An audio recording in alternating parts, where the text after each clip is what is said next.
Today's match was one that I actually found while I was just out on the ladder, combing through lobbies and looking for games to play, and I happened to be spectating this one. And as soon as it finished, rather, I knew that it was going to be submitted. And sure enough, within an hour, it was put in the Discord channel, which there's a link to, by the way, down below in the description section, in case you want to submit your own games to be casted here on the Brightworks. It's an absolute banger, and I'm very excited to bring it to you. Spawning in red as the Cortex red team leader, it's gonna be none other than Reedsweet. Reedsweet, who's made a name for themselves and climbing the ladder steadily here at the Brightworks, definitely been showcased more than a handful of times, a common viewer and participant of the live stream. Somebody asked if I stream, by the way. I do, 12 to 4 PDT on Tuesdays and Saturdays.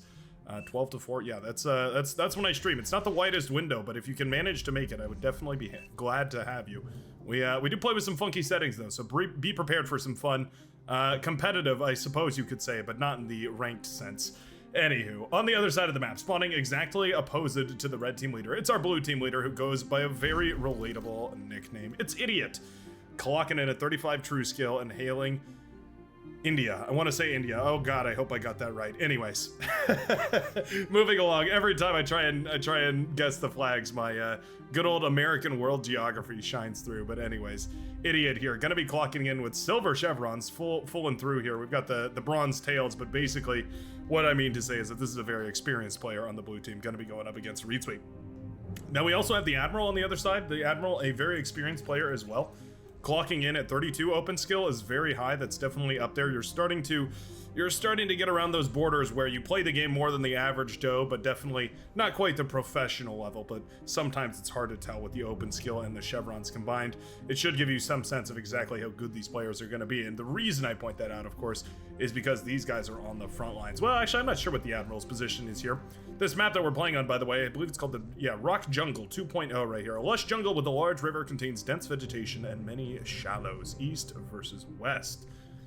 An interesting map, to say the very least. It's got a lot of cool parts to it. It's got these little canals of water that flow through everywhere. It's got this big open ocean lane that a player versus a player can play. We have basically a 1v1. It's going to be SK10 in hot pink, going up against Citrine here in cyan green.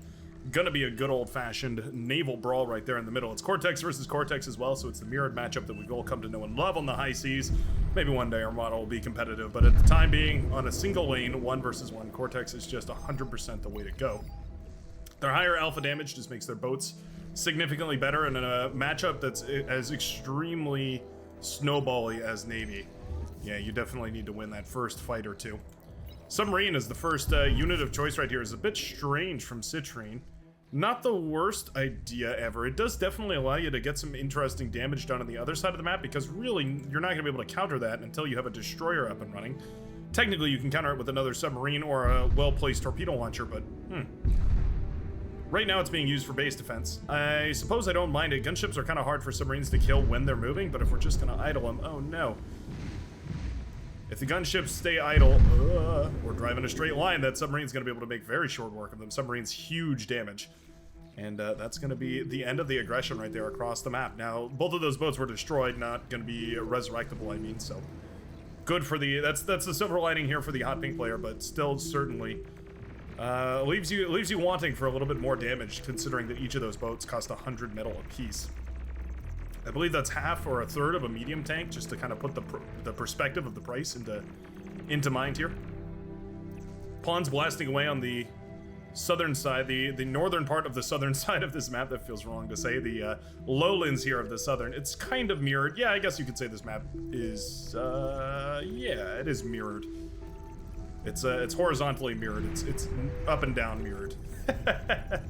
I always get those confused. Someone pointed out the word rotational symmetry. That was the word I was looking for on, gosh, what is that map? Rosetta, that was the map we were talking about. Very good stuff. Matejko going to be controlling this low ground here. Oh, and it's also worth pointing out there are these very valuable 3.7 metal extractors here in the middle of the map. Not a crazy high metal amount considering that the rest are 2.1, but definitely nice to keep under control, and it's the kind of thing that repays itself very quickly. I mean, you can imagine a T1 metal extractor costs 50 metal per second, or pardon me, costs 50 metal total at 3.7 metal per second. Well, it'll be done in just under a minute. Done repaying itself, that is. Light aggression right here. Medium tank just firing away at some of these grunts. Finding value wherever it can.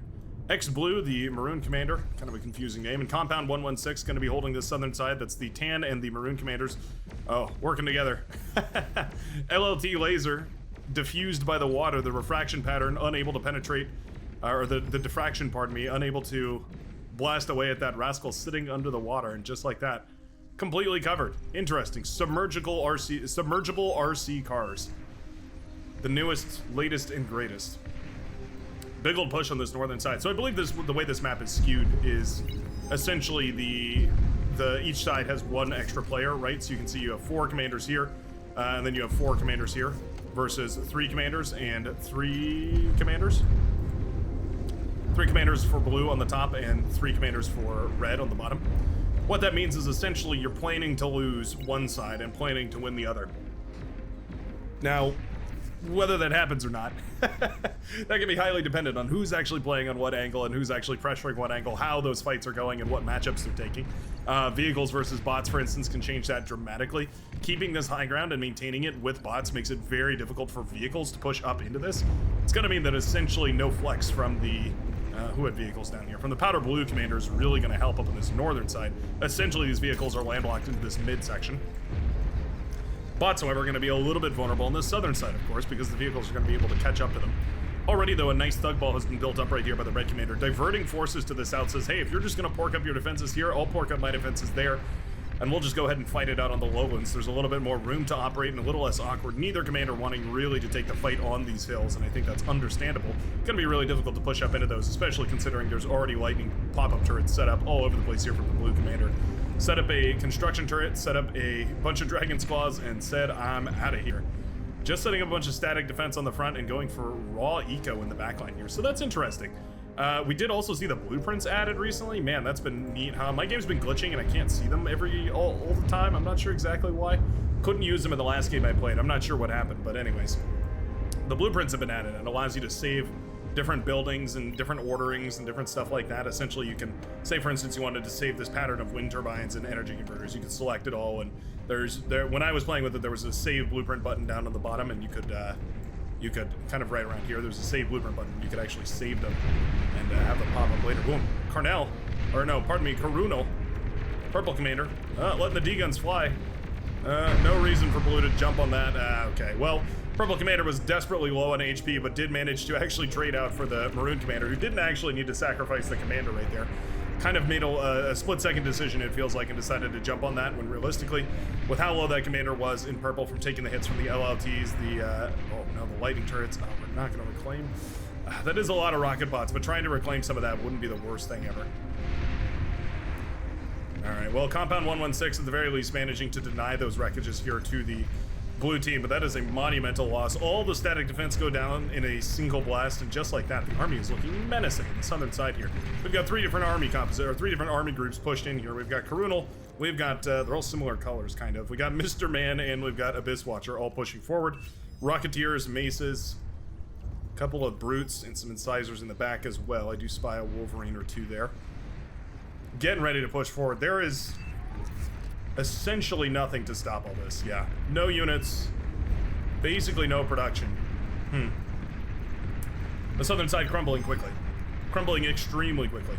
Compound 116 trying desperately to clean up some of this. Okay, D-guns are not bad. Connecting with a lot of the thugs. Commander is low though. Oh, commander stopped moving for just a second, and it was the second those rocketeers needed in order to blast it down. Commander goes up in a big explosion that sends at least one lab to its grave over here. It was a vehicle plant, T1 Cortex vehicle plant. Heavy laser tower up right here, but no way it's going to stop any of this. You really need lightning turrets against this much stuff. Lightning turrets are ideal damage against any of the T1 forces. They're kind of your jack of all trade. Lightning or pop-up flamethrower turrets, either one works phenomenally. Heavy laser turrets are more of a zoning tool. And going down right there proves that exactly how ineffective they are at stopping big mass hordes of T1. Then again, it would have taken a monstrous amount of T1 in order to actually stop all this. An amount that the red commander, the maroon commander here, just did not have access to. And just like that, the blue team has won, right? Surely. Yeah, the southern side is completely collapsed. Abyss Watcher has no reason to stop the push right here. Just keep pushing forward. All of these forces are going to take out the geothermals. Wow, you get 2 geothermals on this side as well. That's a lot of energy production. You know what? It might not be as unbalanced of a matchup as I thought. Definitely struck in a little bit harsher here by Cobram 19 going into T2 right now. Not a quick T2 either. Usually, if you go for a quick T2, it's about 6 minutes to put it out on the field. We're at about 10, and that lab is almost finished, but not even really completed here. Riot tanks trying to deny any of this push that they can, but there's just too many forces, and already metal extractors, wind turbines, build power, labs, all of it's in danger right here for Compound 116. Cobra moving into position to try and deny some of this push as well. Walking alongside the Rocketeers here denies a lot of that rocket fire. They just miss half the time. But there are now pawns in the backline, blasting away at the constructors, the E-converters, all the rest of that very precious economy. Wind turbines in trouble here as well. Southern side, feeling the heat. Oh, Reed Sweet going for a killer move. Somehow has walked the commander underwater and across the map right here. Pops up right next to the geothermal of Matejko. Oh, what a juicy play. Pops the geothermal, kills the E-converters. Suddenly, the Cyan Commander loses tons of energy production. Yeah, that was about half the energy economy. Oh, maybe a little less than half. 300 energy per second here. Dropping it from 800 to 500. Certainly significant. Not quite E-stalled yet is the Cyan Commander, but definitely getting there. Yeah, you know what? Losing that E-production sucks. He also spies the lab over here. What a great find. Reed Sweet moving in for the D-gun. Beautiful D-gun right there. Takes down 2,000, what is it, 2,900 metal, 2,300 metal, something like that. 2,900 metal worth of T2 lab. Commander falls here, but already has certainly paid for itself, wiping nearly 3,000 metal off the map, plus whatever was in the geothermal. Definitely a brilliant trade right there. Shutting down all the T2 production on the southern side. Yeah, nobody else. Oh, well, we do have T2 up here for the purple commander. Coronal has T2, and we need to accentuate this advantage here. We do have Maces pushing forward. Cobram 19 in a lot of trouble right now. Commander goes up in an explosion. Medium tanks jumping on top of the T2 lab, and there's virtually no more production on the southern side. Oh, units can cross over here. Okay, I didn't realize that. Apparently, units can cross on the C section on the back here, so that does allow the forces to, well, reinforce over here. A couple of amphibious tanks. Those are Garpike? Yeah, Garpike. Moving forward right here, the Cortex T1 amphibious tank. Usually we just see Cortex commanders go straight into salamanders. We don't usually see Garpikes. We usually see salamanders and poison arrows. But anyway, we are now reinforcing from yellow. That's the Admiral sending forces southward to try and save all this. Commander building some static defense over here, and the LLTs still stand. Mostly though, oh, we need to upgrade that mechs. Oh, I think we moved this over here to upgrade this mechs. There we go. T2 mechs comes online here. Construction tower, wonderfully positioned right now. We'll be able to help build that.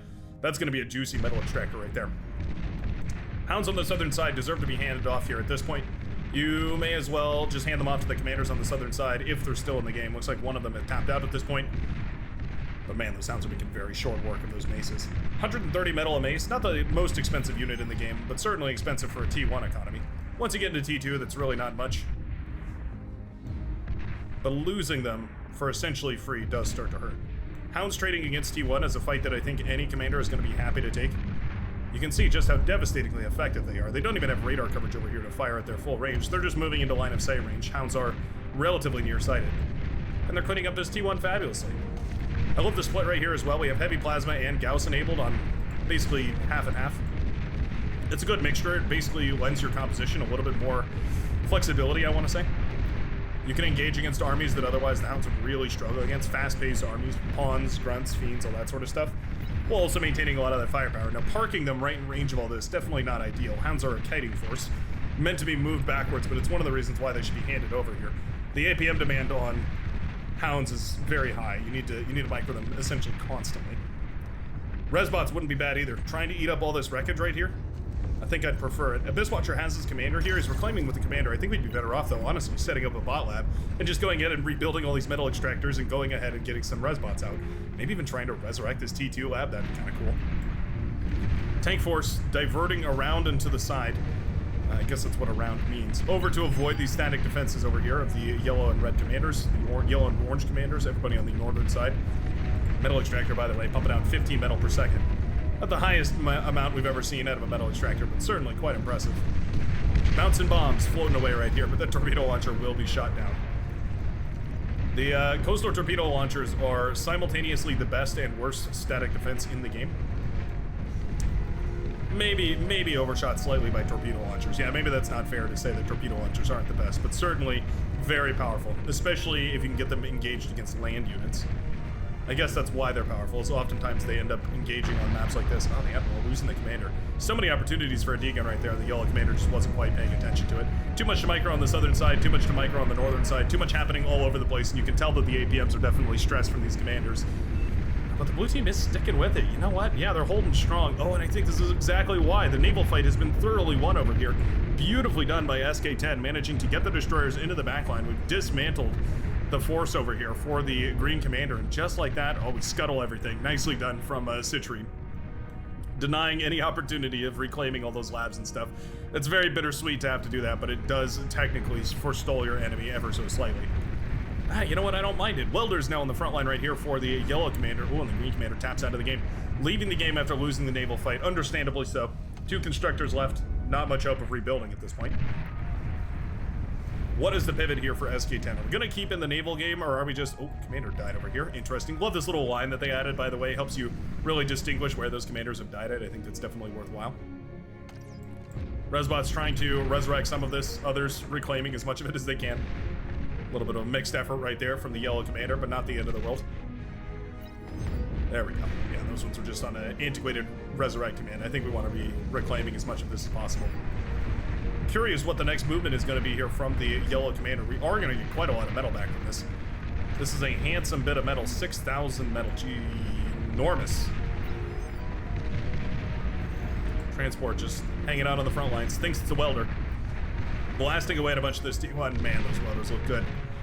Lightning connecting with every one of them. That's another thing I was thinking about, actually, while I was watching this match, is the fact that welders don't miss. When they fire at something, I mean, granted, they have line of sight of it or whatever. They're firing on their target optimally. They don't miss. Yeah, there's no... It's not like a Gauss cannon. It's not even like a laser cannon, where sometimes you can miss with those as well. T3 gantry coming up right here for the yellow commander. The Admiral plopping down that T3.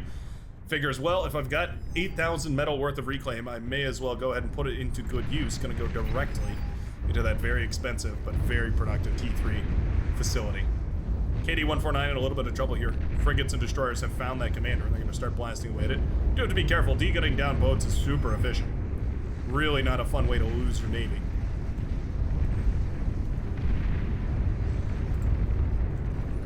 Checking the T3 gantry to see what we have planned right now. Abyss Watcher. Yeah, you know what? Losing the front line here. Where's the T2 transition?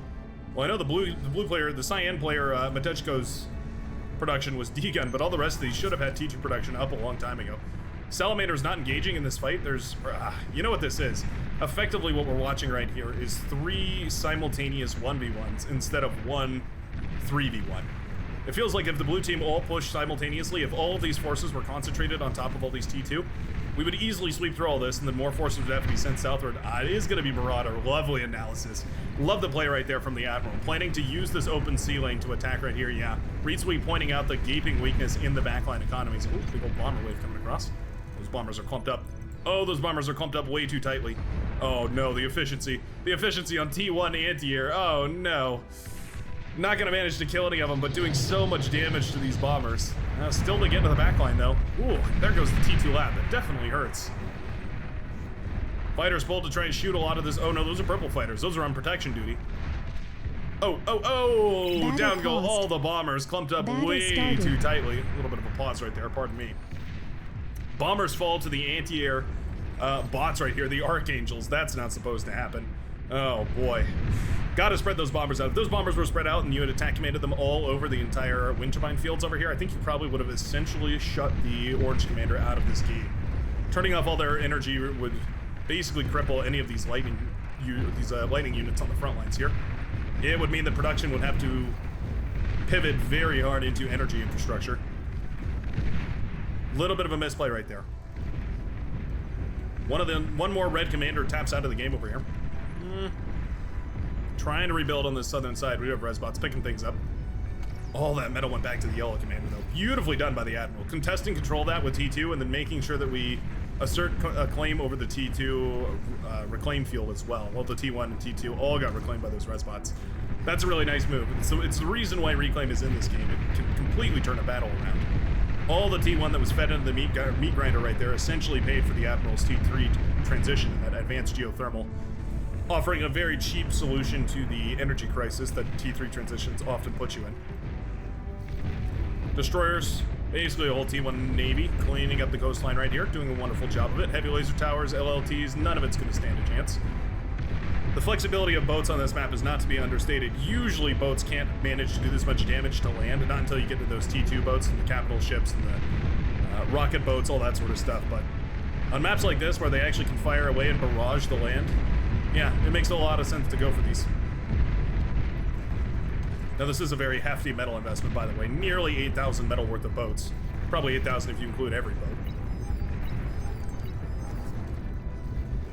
Oh, little platypus run by. Nicely done. We are making an air transition here. I see Marauders moving forward on the map. I just want to catch the front end of this platypus run by here. We need to target down production first and foremost. The build power should be prime target in the lab, and then we can clean up all the energy infrastructure afterwards. Gunship's going to be sent to try and deal with this. Marauder are on their way, though. I'm tracking them on the map. What is their flight path? Gonna park outside this area for the time being. They're gonna move forward. It looks like they're gonna head north. I think that's a great idea, actually. Moving north is where most of the tech is. It's where the blue commander is sitting. Nuclear bomber, out and ready. Idiot with one nuclear bomber, capable of one-shotting Marauders with a direct hit. Starting to move in to engage. Bombs away, 2 Marauder down, 1 injured. Still 6 remaining. We need some efficiency from this nuclear bomber. It has to take down these Marauders as quick as it can. Anti-air on the Marauder is pretty good, though. Oh, we missed the second shot, and that Marauder doesn't even fall. Anti-air takes down the nuclear bomber, and the facility is ravaged right here by the Marauder. A quick pivot into the abductors to try and paralyze as many of these as possible, but we just don't have enough, and the lab goes down. No more reinforcements, and these Marauder have ravaged the base of the blue commander in air.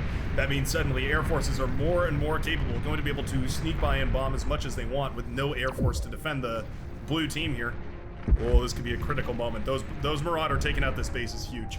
Another Marauder split off from the pack. That's actually a really nicely done right here from the yellow commander. I think that was meant to go take down those metal extractors, but it's actually going to find something a little more valuable. The eco center of the southern side down here. Marauder not quite done yet. Yeah, wind turbines way too close together, and they start chain reacting. E-storage in a lot of trouble here too. Wind turbines, light anti-air, and build power most importantly of all. The lab in a ton of trouble now. Boom goes that T2 Cortex vehicle lab. Metal extractors pop, constructors, E-converters, all of it goes up in smoke. Talk about value. That group of Marauder single-handedly busting up the entire economy of the blue team. Now the pawns can run into the base. Marauder takes down the fusion reactor of Mr. Man. Orange Commander streaming in the pawns left, right, and center. Looks like an EMB, maybe a spy bot or something connected against this. That lab will go down very, very quickly. Pitbull's not ideally suited to counter spam. You typically want beamers or twin guards or something of that nature in order to shut these down. Their pawns are simply going to be able to run past. Wow. And just like that, with a whole bunch of T1 spam and a very precise strike with about 6 or 7 Marauder,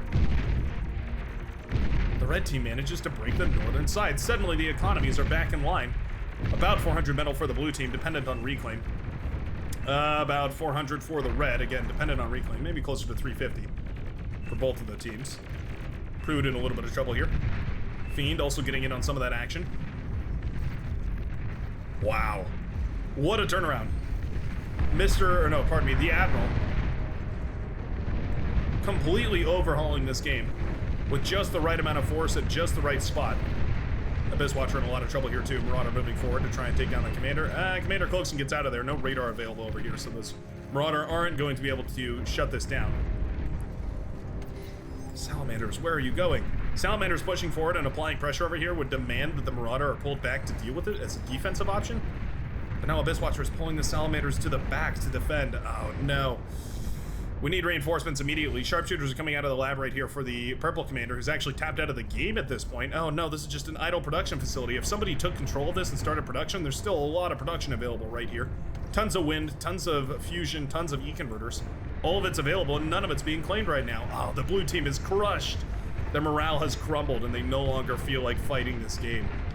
What a crazy turnaround right here for the red team, managing to sweep through on the northern side with a beautifully positioned run by from those Marauder in yellow. Taking advantage of the win right here in the middle of the map from SK10 and managing to open up the floodgates for those T1 swarm to push their way through. At this point, the entire blue team is caught in a pincer maneuver. Everyone forced to make decisions about where to go. Mr. Man finally takes control over these sharpshooters. They will blast down this Marauder at the very least. 3 sharpshooter shots to kill a Marauder. Means they're efficient, but definitely you have to have them on point. This is where the real trouble begins, though. Pawns running forward into the space. Tons of Hounds moving forward. Trying to defend everything, but Hounds are definitely not ideal in this circumstance. Fiends blasting apart the base here as well. And the bombers come in to finish the job. Whoops. We can game there for a second. Wow. What a beautiful play. Marauder making their way out of the deep and up onto the land. Blasting down anything they can find. There's the Seafoam Green Commander once more. Now the target of many a Marauder rapid fire plasma cannon. Boom goes the Commander, the T2 lab, and the build power all at once. While bombers overhead ravage the now adopted base of Mr. Man. Love the Dam Busters. I think I even commented in this game how much I love the Dam Busters. What a beautiful, beautiful unit. The pinnacle of bombers, truly.